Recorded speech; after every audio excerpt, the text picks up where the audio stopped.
Good afternoon, everyone. Thank you for joining us. So we've got a few of our participants slowly coming in. I think we'll just kick off straight away since we have a lot to talk about for structuring lease deals in the post-COVID-19 world. So introducing once again Kyle Swain from Lpc Cresa and Ken Lam. Take it away, guys.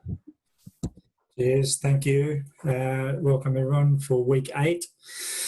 I've got Ken Lam back with me. Anyone who's been on for each of the weeks, Ken has been on before. Ken's one of our directors in Sydney and has been doing a lot of work with some of our key clients on the COVID rent relief work with them and working with landlords to deliver results for clients. So we might just get started straight away because Ken's going to cover off some key information today, which I think will be very helpful at the moment, but also in the post-COVID period coming up, which we need to be thinking about now. On your screen, this is a photo. One of a client of mine is in Perth. This is the lunch rush hour at London Court in Perth. So you can very clearly see there's a significant impact on retail tenants and everybody is impacted differently. But that's a fairly stark image there from lunchtime last week. On to the next one, Beck. So what we decided to cover off this week was structuring lease deals and some of the key commercial terms and the levers that we pull in negotiating lease agreements and how you get the most from your lease in what everyone's referring to as the new normal post-COVID-19. So pop on to the next one and I'm going to hand over to Ken to talk through these key components of the lease structures. Yeah, cool. Thanks Carl. Thanks guys. Thanks for having me again this week. Look, as a result of COVID, look, the rules of the game for both the landlords in terms of lease structures have definitely changed. Look, what we're going to touch on the first slide is this brief introduction of the turnover rent. Look, so for those of you who don't know what a turnover rent is, look, it's an alternative to the fixed base rent, where the rent is actually based on an agreed percentage with the landlord, and it has regard to the turnover, the gross turnover of the business. And look, this can be in addition to a lower base rental or a straight turnover rental. Look, subject to which state it is, it does vary from state to state based on legislation. And look, other definitions include gross sales, gross turnover, or the gross income of the business. Look, why is it preferred over the base rental? With the turnover rent, it does provide the business with the flexibility, and it also doesn't provide the business with a known fixed cost. I think Scott Morrison also said about sharing the pain. Whilst the landlord will share in the pain in the downturn, they will also share in the gains during the good times. Also, and it also encourages landlords to help your business to generate traffic so they can enjoy the increase in the turnover rent also, and it helps also align their thinking with your thinking also. What is an acceptable turnover rental? Look, as a starting point, the advice we've been providing to our clients is pre-COVID, what was your turnover for the financial year or calendar year, and how much rent were you paying? That should provide a good basis of the discussion to have with your landlord for a turnover rate. And look, the ATO also does have some benchmarks based on different industries to determine what's an acceptable occupancy cost ratio for a particular sector. Look, it is a little bit complicated compared to other structures. Look, how do you make it appealing to landlords? Look, most landlords prefer or always prefer a known rental structure. Look, some of the discussions we've been having for our clients is providing the landlord with some form of a base rental so they can cover some overhead costs throughout the lease, and then agreeing to a percentage rental to ensure, I guess, that the tenant is able to be survive, and whilst the tenant can also, whilst the landlord is able to generate some income for that property. Look, I might just qualify that also. Look, with the turnover rental, it does not necessarily suit all businesses. For instance, one of our clients that we're advising, they had a very low margin business. However, they had a very high turnover.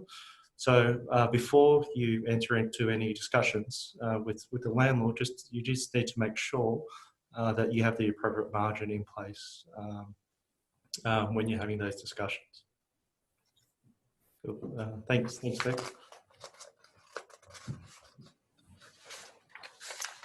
Annual rental escalations. Look, this is an interesting topic. Pre-COVID, annual rental escalations were ranging anywhere from, call it CPI plus 2.5% or 4 to 5%, depending on which landlord, whether it's an institutional, small or small mum and dad.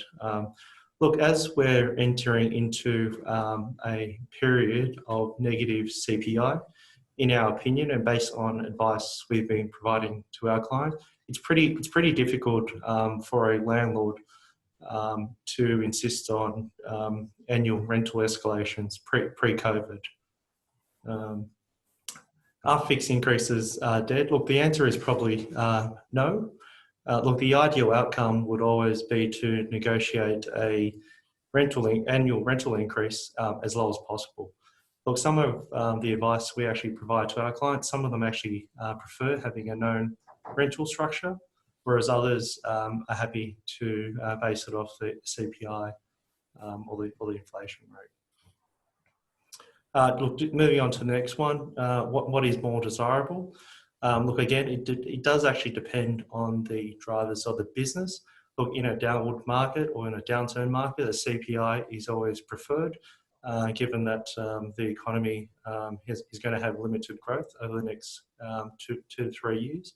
But again, it does really depend on what the drivers are for the business. So on the last point, will we see midterm market rent reviews? Look, pre-COVID, this was probably not very common across any lease.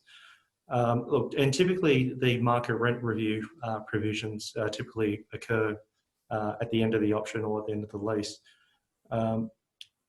What the discussions that we're actually having for our clients, for landlords, is speaking to the landlord about perhaps maybe adopting a midterm restructure to take into account any adjustments in the market. Look, coming out of COVID, everyone knows there will be an adjustment, but it's just a matter of when, and trying to make sure the business does get the opportunity to reset that rent at that point in time. Yeah, good points, Ken. I think right at the moment, what we're seeing with leases that we're needing to renew over the next 12 months, landlords are not yet interested in talking about lower rents, but we know that will be the case in 12, 18 months. So it's a good option for us to get a midterm market rent review in place for 1 to 2 years, possibly the third year of the lease, so that we can realign things as the market does dip as expected. If it doesn't, then that market rent should, or the market review should be able to hold the line pretty much anyway. So lots of discussions going on where landlords are trying to hold the line, and we're trying to negotiate rents for what we believe the market will be in 12 or 18 months, right? Correct. Yep. Okay. Beck, we might just go on to question and answers. Hopefully that's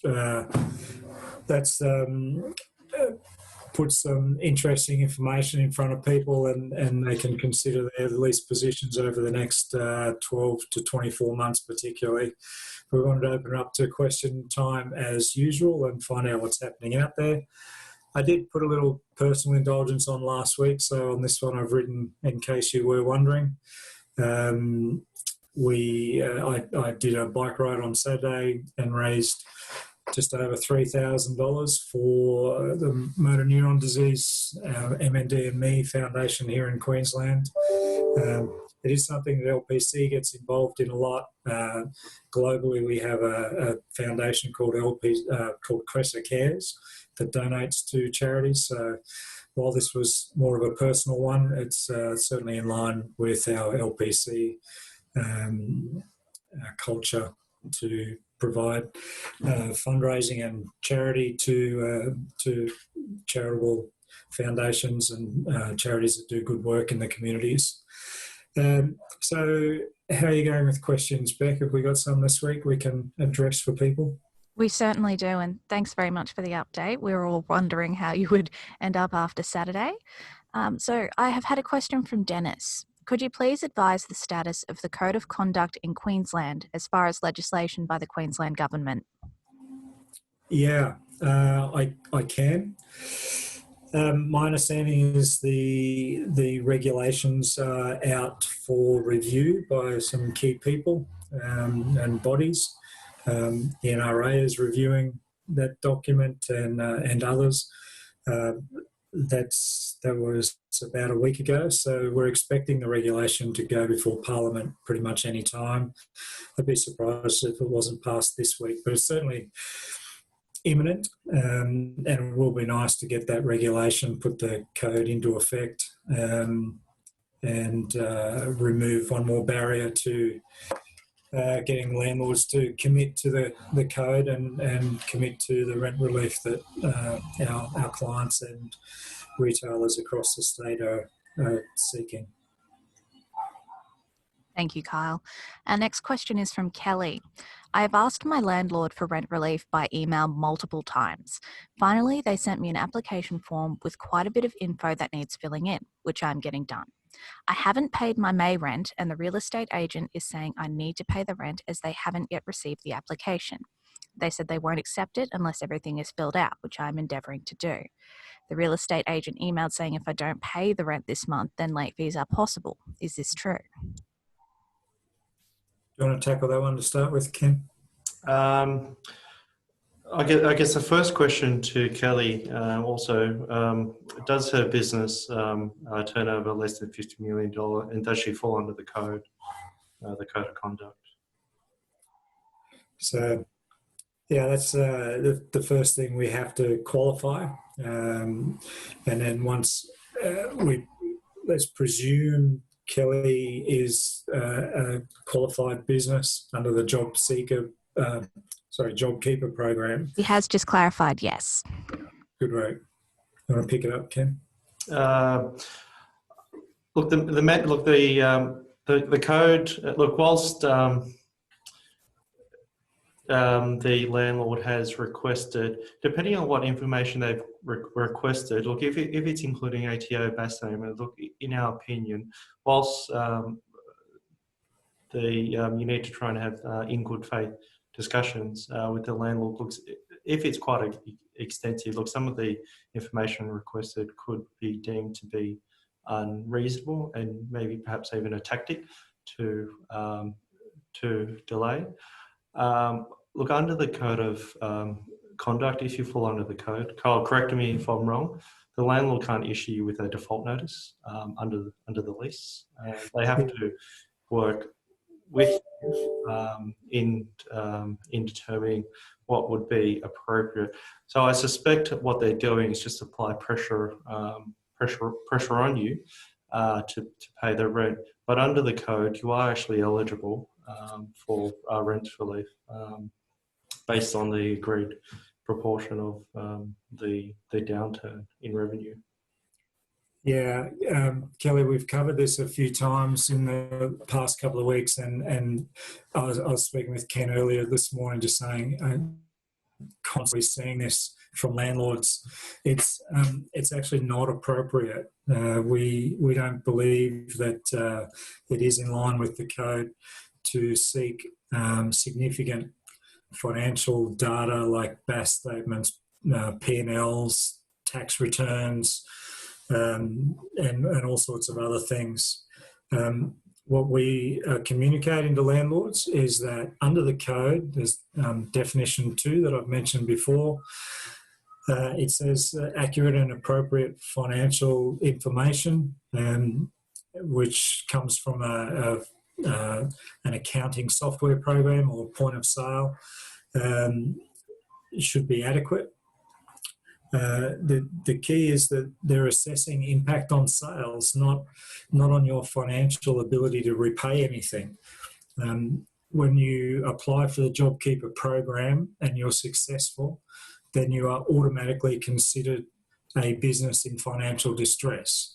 So it's not the landlord's job to assess that. That's done by JobKeeper. So once you're eligible for JobKeeper and you provide evidence of your sales reporting and comparable sales reports, then there's really no other information that the landlord requires other than to ascertain whether your company's turnover is below 50 million or not. In that sense, maybe a past BAS statement could be justifiable, but there's no reason to provide full, and only if that BAS covers just the lease entity that you're dealing with and not several stores or several businesses, which won't give them any information that they need. So by and large, we're facing this on a daily basis, and as Ken said, we're not sure if it's a stalling tactic, whether it's their belief that they have to assess your ability to repay the deferred amount or not, which is incorrect, or some other reason. This is what landlords have always done, and they're applying it to the COVID period unnecessarily. We would push back on that because it gives a landlord an unfair advantage to have full knowledge of your financial capabilities and your financial position apart from your sales. Thank you, Kyle. We've got a question from Mark. The code and state legislation does not define the point at which tenants are not eligible for rent relief. If, for example, April turnover was negative 80% on prior year, but June turnover bounced back to negative 10% on prior year, is rent relief for June technically available under the code? Do you want this one, Ken? You can answer this one, Carl. Yeah, I think our view and our understanding of the principles and the intent of the code is that it's over a period, and there's going to be fluctuations during that period. I think we've talked before about calculating based on as accurate information as you have at the time what you think the impact is going to be over the period. If 1 month falls slightly short of that, then it may well be still greater than 30% over the whole period. JobKeeper is set up that way as well, which is why it requires you to provide BAS statements at the end of the period. And you may recall, if you were on a couple of weeks ago, I indicated that I'd spoken with a colleague, an acquaintance who is on the tax practitioners board, to understand what would happen to a retail tenant if at the end of the period they happen to be 25 or 28% impacted rather than 30%. And even she indicated that there was no provision for that. There was no real documented position on what would happen at that time. So it's all a little bit cloudy. I would generally, we would generally try to establish an agreement early and then review it after a period of months, after a 3-month period or the full 6-month period. And there may be a little bit of recalculation on maybe paying back some rent that you over the whole period didn't quite deserve, or even getting a little extra credit on your rent if you were impacted a little more than what you first thought you may have been. So we would keep dialogue open with the landlord, and in most cases you can usually explain why there's a spike up or down on sales as well. So just open communication with the landlord. Hopefully, if they've got buy-in to assisting you through this period, it should be okay. Thank you for that, Kyle. Our next question, our landlord wants proof of the job keeper. We have multiple sites and have qualified across the group, but we are not keen to show them the total group sales and the paperwork submitted to the ATO. Is there something we can access to confirm we are eligible and have received it rather than show the figures? Look, from our discussions just with our clients, what we've actually been providing is the actual JobKeeper ticket. I believe you actually get a little ticket when you actually apply for it. Look, in terms of eligibility, in our opinion, if you can provide the landlord with some form of notification rather than providing them with the full suite of documents, that should be sufficient for the purpose. Worst case scenario, just your accountant should be able to provide something to indicate that you've been successful in that application. Thank you both. Keep it to the one lease that you're specifically dealing with rather than the whole group. Okay, our next question. I'm a landlord who has a tenant who chose to close. Under all the restrictions, they could have remained open to trade. Their turnover has obviously dropped 100% due to the closure. Given that it was a voluntary closure, are they automatically entitled for rent relief of 100%, or should it be a negotiation? Do you have a strong opinion on that one, Ken? My opinion is that it should obviously it should have regard to the code, but it should be a in good faith negotiation between the tenant and the landlord. Between the landlords, just determine what is appropriate. In terms of whether it was voluntary or not, there were government mandates to completely close some businesses like gyms and so on, others that essentially lost all ability to trade like restaurants and others, fast casual dining. But let's not forget there are a number of retailers and around 120 national brand retailers who made the decision to close, and that was based on a combination of duty of care for not just their staff but also customers, as well as the financial impact of trying to keep those businesses open during restrictions. So I personally believe that every store that felt that it was the right thing to do to close, that wasn't a willing decision. That was a decision based on the circumstances put in front of them and facing pretty significant potential losses financially and also around the safety and health of their staff and customers. So I would argue very strongly for any tenant to receive the full support under the code.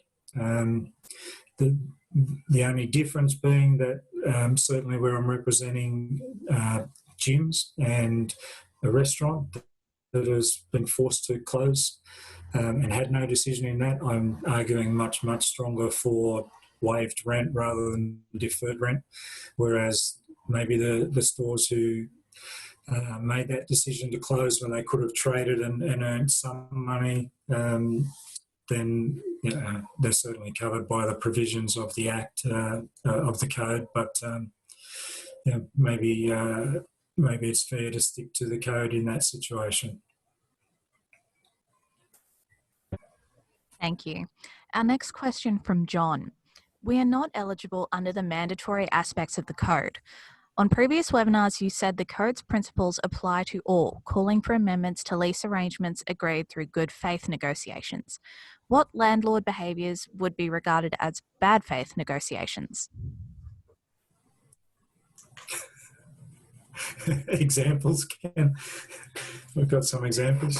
Yeah, okay. Look for a couple of examples, bad taste, whereas the landlord is refusing to have regard to the code of conduct, notwithstanding that the business has been affected by the likes of COVID, and whilst they don't technically apply under the code, that's a form of bad faith.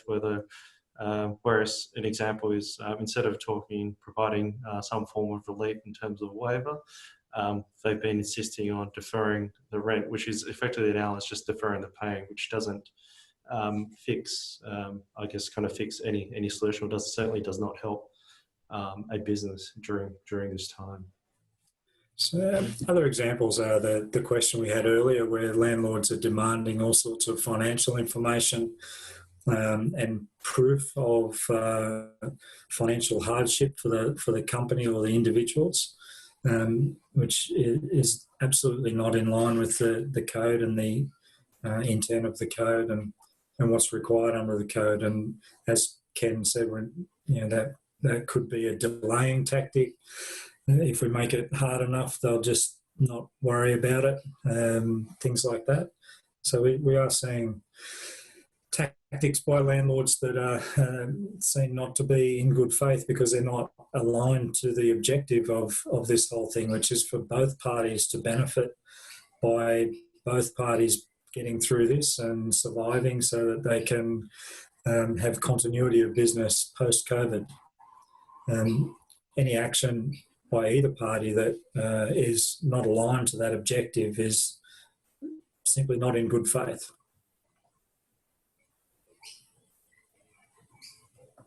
All right, well, that seems to be the end of our questions for now, and we're almost at 1:30. So thank you very much again for both of your expertise this week, for week 8 of our weekly health checks. And any idea what might be in store for next week? I haven't given much thought to next week, but we're definitely at a bit of a time where we have covered most aspects of the situation. So it comes down to what sort of problems we're facing, the solutions to those problems. So the more feedback we get from people and questions being sent in, that gives us direction, I guess, for the next week or next 3 or 4 weeks to get through this. Wonderful. So yes, all our attendees, if you have any questions at all, please feel free to email them to marketing@nra.net.au. I'm more than happy to assist you however we can. Kyle, Ken, thank you very much for your time again this week, and we will see you next time. Awesome. Thanks, Beck. Thanks, everyone. Thank you. Thanks.